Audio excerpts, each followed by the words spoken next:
Sambhaji brigadier के chief और उनके ज़िम्मेदारान आज मालेगांव आए थे, तो उनका फ़ोन आया था कि वो मिलना चाहते हैं और आपकी जो NGO है जमीयत उलमा, उनके ज़िम्मेदारान से भी मिलना चाहते हैं। तो ये आज की एक रस्मी मुलाकात थी, लेकिन पस मंज़र ये है कि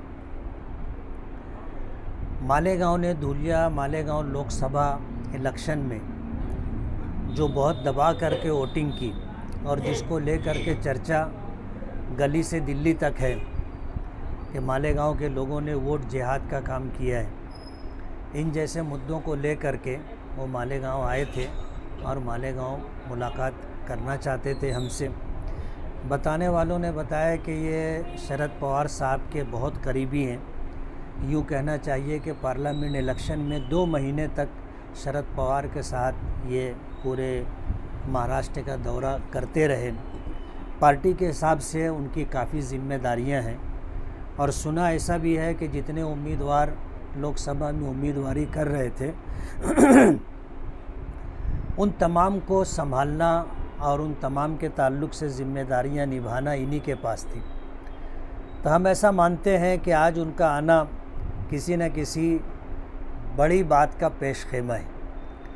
ये तो आने वाला वक्त बताएगा कि जब विधानसभा इलेक्शन आएगा तो उस मौके पर इनके जो पत्ते हैं वो कब खुलते हैं और क्या पत्ते सामने आते हैं। लेकिन ये कि मुझे ऐसा लगता है कि इनको शरद पवार साहब ने मालेगांव भेजा और मालेगांव ख़ास तौर पर उन्होंने आकर जमीयत उलमा के ज़िम्मेदारान से मुलाकात की है।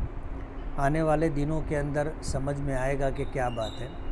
हमने जमीयत का बहुत मुख्तसर तारुफ़ कराया कि 1919 के अंदर जमीयत उलमा कायम हुई थी और मुल्क की आज़ादी में जमीयत उलमा का बहुत बड़ा रोल रहा है और कांग्रेस के साथ शरीक होकर मुल्क की आज़ादी में जमीयत उलमा ने बड़ा किरदार अदा किया है।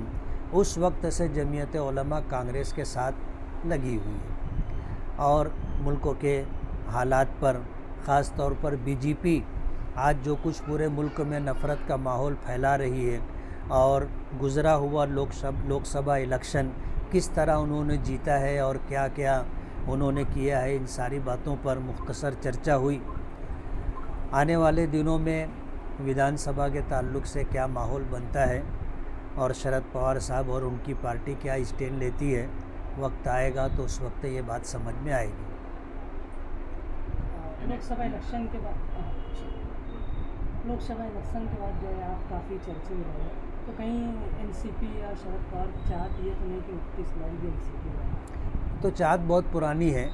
शरद पवार साहब के कहने पे ही मैं NCP में गया था और कांग्रेस के लोग भी मुझसे मुसलसल राब्ते में रहे और अभी भी हैं, इसलिए ये कोई नई बात नहीं है इनका आना, माजी से ये सारी चीज़ें हैं।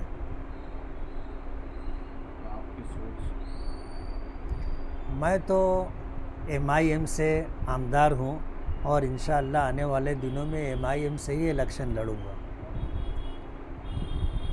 लेकिन MIM के कुछ जिम्मेदारान मुकामी तौर पे ये चाहते हैं कि वो खुद उम्मीदवारी करें, आपको मौका न मिले। ये तो पार्टी के वरिष्ठ लोग फैसला करेंगे।